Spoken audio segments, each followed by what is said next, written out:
Dans mes thèmes, on retrouve bien mes vers, celui que je viens de faire, et comme je vous l'ai indiqué tout à l'heure, soit on le télécharge en forme d'un ASE pour ensuite pouvoir l'importer dans notre nuancier de Photoshop, ou alors on peut le modifier si on veut et changer différentes valeurs, et réenregistrer un nouveau thème, ou alors carrément on peut le supprimer. L'information qui étant ici, donnant l'information d'où on vient, c'est-à-dire mes vers, mes thèmes, etc. Tout ce qu'on vient de voir une fois qu'on a sauvegardé l'harmonie de couleurs. Explorer juste à côté, eh bien, c'est absolument génial parce que ça vous montre tout ce que vous voulez sur des harmonies de couleurs qui ont déjà été faites par d'autres internautes. Donc, une simple recherche comme par exemple donc la mer. Si je regarde la mer, par exemple, hop, on va voir, est-ce qu'il y a des choses? Voilà, on retrouve hôtel de la mer, etc. Mais n'oubliez pas que nous sommes chez les ricains. Donc, les recherches avec des mots en anglais sont beaucoup plus efficaces. Donc, comme par exemple, si, hop, et si, et là, vous en avez un paquet, beaucoup plus que tout à l'heure, avec le mot mer. Donc ça, c'est une petite information comme ceci. Créer, donc c'est de là où on vient, bien évidemment, c'est ce qu'on a fait. Alors, comment est-ce que ça peut être intéressant sur Premiere? Parce que c'est quand même le but, c'est un tuto qui va sur Premiere, et après je vous montrerai donc un tout petit détour par Photoshop par la suite comme goodie. Donc sur Premiere, eh bien je vais sur Premiere maintenant, et là je me suis importé un truc qui s'appelle Snowy Tree, ça vient de Pixabay, et c'est un joli 4K avec une prise de vue d'un drone qui monte et qui tourne en même temps. Bon, très bien, ok. Pour faire des titres avec ça, eh bien, l'idéal, c'est d'utiliser des couleurs, en fait, qui viennent de l'image. Alors, ces couleurs qui viennent de l'image, eh bien, comment est-ce qu'on va faire pour pouvoir les récupérer? Parce que comme vous le voyez, et ça, c'est un truc vraiment très étrange, on ne peut pas récupérer de nuancier dans Premiere. Et j'en veux pour preuve que là, je suis bien dans mes bibliothèques, dans ma bibliothèque Pascal, et regardez tous mes nuanciers. Eh bien, ils sont inaccessibles, ils sont grisés. Je ne peux pas y accéder parce que Premiere ne prend pas en compte les nuanciers, les bibliothèques de couleurs, ce qui est quand même un petit peu étrange. Mais donc, on va essayer de passer à côté. Alors déjà, comment est-ce qu'on peut faire pour eh bien, utiliser la couleur dont je viens de vous parler? Eh bien, de façon très simple et vachement intuitive. C'est-à-dire que si vous voulez récupérer des couleurs de cet élément-ci que l'on voit là du film que j'ai ici sur ma timeline, eh bien évidemment, en faisant un titre, si je fais un titre, je prends T et que je clique, je vais pouvoir marquer arbre enneigé, par exemple. Ok. Je vais agrandir cet élément pour qu'on le voit bien. Voilà, je le descends. J'active mes marges admissibles pour savoir où je vais pouvoir le placer, parce que c'est très important, respecter bien les marges admissibles pour le positionnement des titres et des logos. Et voilà, et je me mets dans l'espace de travail image, qui est l'espace de travail des titres dans Adobe Premiere. Je vais dans modifier, et là dans modifier, je vais changer par contre la typo, parce que j'aime bien moi la typo. Je regarde dans mes favoris en cliquant sur la petite étoile, puisque j'ai déjà coché un certain nombre de typos, dont la Lato. Et la Lato, je vais faire un thin, là comme ça, pour celui-ci, et je reprends mon outil texte, et pour celui-là, je vais le prendre en bold. Boom. Voilà, et puis, donc arbre enneigé, très bien. Ensuite, je vais faire un deuxième calque, mais cette fois avec un rectangle, parce que j'aimerais avoir quelque chose qui supporte en fait mon texte. Alors, j'agrandis ce support-là, voilà, et je le descends un peu. Voilà. Évidemment, cette forme, je vais la mettre sous les arbres enneigés, pour bien être dessous, bien sûr, et qu'on puisse le voir. N'oubliez pas, l'ordre des calques, c'est très important. Et puis, je vais mettre encore un nouveau calque de texte, et en prenant mon outil texte, CTRL ou commande A pour tout sélectionner, et je vais marquer British.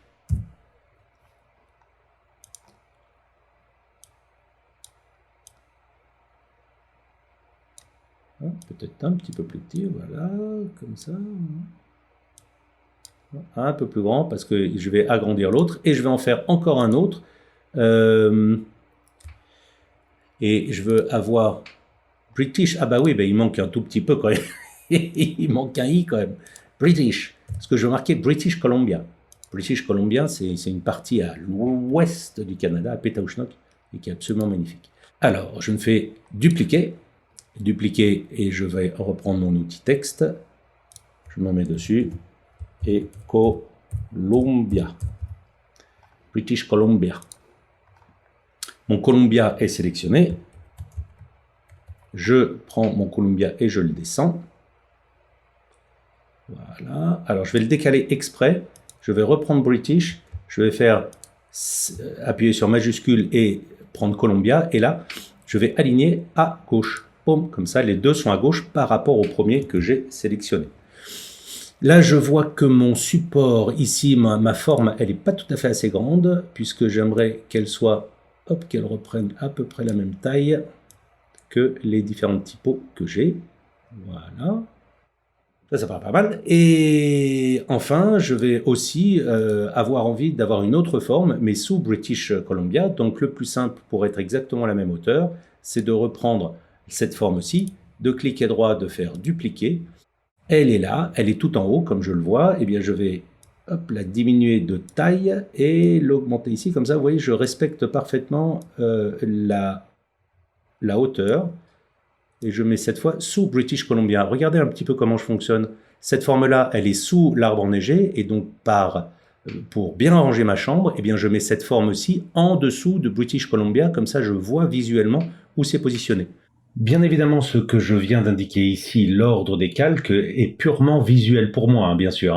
L'ordre des calques dans Photoshop, dans After, dans Premiere, etc., c'est celui qui se trouve tout en haut, qui est lu en premier, puis le second, etc. Celui qui est tout en bas correspond au dernier lu, donc à l'arrière-plan sur Photoshop ou la V1 sur Premiere, bien évidemment.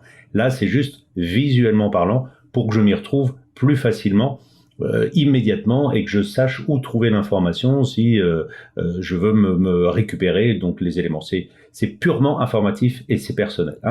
Ne mélangeons pas tout. Alors là, il va falloir que je remonte un petit peu tout et que je descende très légèrement mon petit fond. Donc je vais tout sélectionner, commande A, et je monte tout ça en appuyant sur majuscule pour obliger à ce que ça reste bien droit. Voilà, un truc dans ce genre-là. Et puis, forme, les deux formes, je vais les sélectionner et les augmenter un petit peu, voilà, de telle sorte à ce que ce soit un petit peu mieux encadré pour British Columbia. Et je vois maintenant que arbre enneigé, il est un petit peu trop, comment dirais-je, pas suffisamment centré par rapport à ces deux-là. Donc, je vais jouer sur le Y.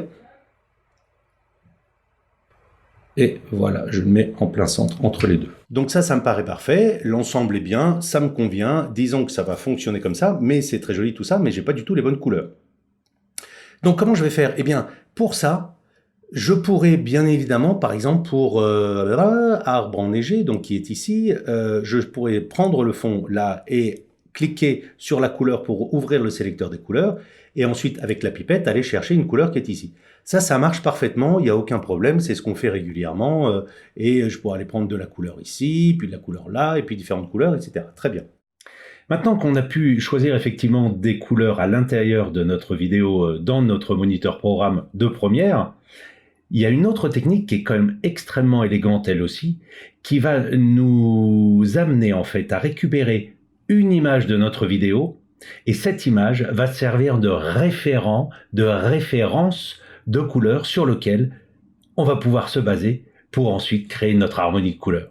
Elle est pas belle la vie? Ça c'est top, vous allez voir, c'est absolument génial. Ça marche du feu de Dieu. Je vais prendre une image de mon film ici, sur le moniteur programme qui est là. Je clique sur la petite appareil photo pour exporter une image. Cette image, je vais l'exporter en JPEG, parce que c'est de loin le plus simple, et puis là, j'ai pas besoin d'une énorme résolution. Moi, ce que je veux, c'est simplement avoir de l'information colorimétrique. Alors, il s'appelle, voilà, Snowy Trees, il vous donne même l'exact moment où c'est pris à l'intérieur de la timeline. Il est exporté en JPEG et il est mis sur le bureau. Et je dis OK, boum, très bien. Windows D pour me retrouver directement sur le bureau, et voilà, et j'ai mon image qui est ici. Parfait. Je retourne sur Firefox, Ou alors Chrome ou n'importe quoi, bien sûr. Hein. Je n'ai pas d'action chez Firefox. Hein. Mais là, voilà. Là, regardez, il y a importer une image qui arrive. Et là, boum, je fais sur importer une image. Je suis donc sur mon bureau. Je clique sur Snowy Trees. Je dis ouvrir. Et là, tadam! Et voilà. Ça m'a choisi automatiquement modifier l'atmosphère de la couleur. Donc, une harmonie basée sur l'atmosphère qui peut être soit coloré, soit lumineux, soit sourd, enfin voilà, etc. Vous avez compris le topo, profond, donc il va chercher des trucs un peu plus profonds, un peu plus sombres, etc., etc. Et ça, c'est absolument génial. Et personnalisé, c'est moi qui vais choisir où prendre les différents éléments et les positionner moi-même en fonction de ce que je veux. Ça, en gros, ça revient à faire ce qu'on fait sur Premiere si on veut choisir nous-mêmes les couleurs. Donc, ce qui est sympa, c'est de voir aussi les côtés, par exemple, colorés ou sourds, par exemple, voilà, avec des couleurs comme ça qui sont assez sympas. Alors de là, vous allez me dire, qu'est-ce qu'on peut faire? Eh bien, soit je les enregistre comme tout à l'heure. Donc là, enregistrer en cours, il va là, machin, etc. Bon, très bien, c'est enregistré, c'est parfait. Là, j'ai donc mes éléments qui sont déjà prêts. Eh bien, ces éléments qui sont prêts, on retrouve les hexadécimaux là, à notre disposition. Et là, eh bien, on va faire un simple jeu de alt-tabulation pour changer d'un écran à l'autre, pour aller de Premiere à ici et récupérer des informations. Alors, par exemple, je veux les fonds. Eh bien, les fonds, je vais peut-être les faire, les fonds, hein, je vous rappelle que les fonds, c'est parti ici. Hop, je vais revenir dessus. Je l'agrandis un petit peu. Hop. C'est-à-dire ces fonds qui sont ici, là, qui sont là pour le moment en gris. Eh bien, ces fonds, hop, je les veux par exemple en assez sombre. Eh bien, comme celui-ci, eh bien, je vais prendre l'hexadécimal qui est là, je le sélectionne, CTRL-C, Alt-Tab pour aller sur Premiere. Je suis ici, je clique là, je suis bien sur le fond, voilà, de ma forme. Je clique sur le sélecteur et ici, je remplace l'hexadécimal. Et là, tadam! Même chose avec l'autre qui est ici, le fond. Tadam! Et ben voilà, rien que ça déjà, on a un vrai bleu qui est puissant, qui est profond. Je ne sais pas exactement d'où il est, mais vous voyez que vous avez une variation de bleu absolument incroyable. Bah, lui, il me plaît bien parce qu'il est vraiment dense. Ensuite, bah, je vais continuer. On va les textes, eh bien, on va les écrire, par exemple, avec un bleu ciel ou un bleu comme ceci. On va voir si lequel des deux est intéressant. Peut-être celui-ci, on va voir. CTRL-C, qui est un petit peu le plus profond des deux. Et je vais sur British, par exemple. Je change le fond de British. Je change sa couleur, V, boum. Et comme je veux le même avec Columbia, hop, je clique sur Columbia, le fond, je change l'hexadécimal ici, V, et OK. Alors, peut-être que c'est un petit peu trop sombre, mais pourquoi pas, parce que comme c'est le deuxième titre, bah, ça peut aller peut-être. Hein, étant donné que celui-ci, arbre enneigé, bah, je vais changer vraiment la couleur pour le plus clair. CTRL-C. Et là, arbre enneigé. Et je change l'hexadécimal. Et voilà. Et là, donc, j'ai un joli fond. Alors, joli, hein, tout est relatif, hein, je sais bien. Mais voilà au moins un fond qui a été fait avec les couleurs de cette image et en harmonie avec le fond de ma vidéo. Oui, je sais que mes talents de graphiste laissent à désirer, mais ça n'empêche, une fois que vous avez fait cela, rien ne vous empêche de faire une petite animation pour finir votre projet. Et voilà, tout est dans le sac. Alors là, vous allez me dire, ouais, ok, c'est super, très bien, impeccable, mais il y a encore quelque chose qui est intéressant, c'est que ça, c'est très joli de le voir là sur Premiere, mais comme je vous l'ai dit, ça marche aussi avec Photoshop. Et comment ça marche avec Photoshop? Voilà donc mon image qui est ici, et regardez ça, ça existe depuis la nuit des temps. Regardez ce qui se passe ici, là. Ding. Dans Fenêtre, vous avez Extension, et il est là, thème Adobe Color. Donc même sur Photoshop, vous retrouvez une fenêtre avec l'Adobe Color, donc avec le petit sigle d'Adobe Color qui est ici. Et là, vous pouvez choisir, voir et même enregistrer, enregistrer dedans les nouveaux thèmes que vous voulez faire, que vous voulez prendre, que vous voulez fabriquer. Vous pouvez ajouter au nuancier. Donc là, c'est directement ajouter au nuancier qui est ici. Donc je ne vais pas refaire tout un tuto là-dessus. Mais c'est pour vous dire que vous avez tout loisir de refaire la même chose, parce que là, vous pouvez directement les récupérer et les mettre dans votre nuancier. Donc c'est une tuerie couleur. C'est absolument génial. Et moi, je m'en sers tout le temps. En fait, le fait de pouvoir récupérer et échantillonner de la couleur sur une image et vous faire un nuancier, ben, pourquoi pas, ça peut servir un petit peu comme dans InDesign où on se crée ses propres nuanciers, mais là ça peut servir si vous avez une charte graphique, si vous avez un logo qui vient d'arriver, hop, vous pouvez garder comme ça en mémoire les différentes couleurs de ce logo, même s'il n'y a pas forcément d'harmonie ensemble, mais ça n'empêche, vous garderez comme ça sous forme d'un package, d'un ASE, donc d'un nuancier propre avec 5 couleurs, quel que soit l'usage que vous allez en faire. Amusez-vous.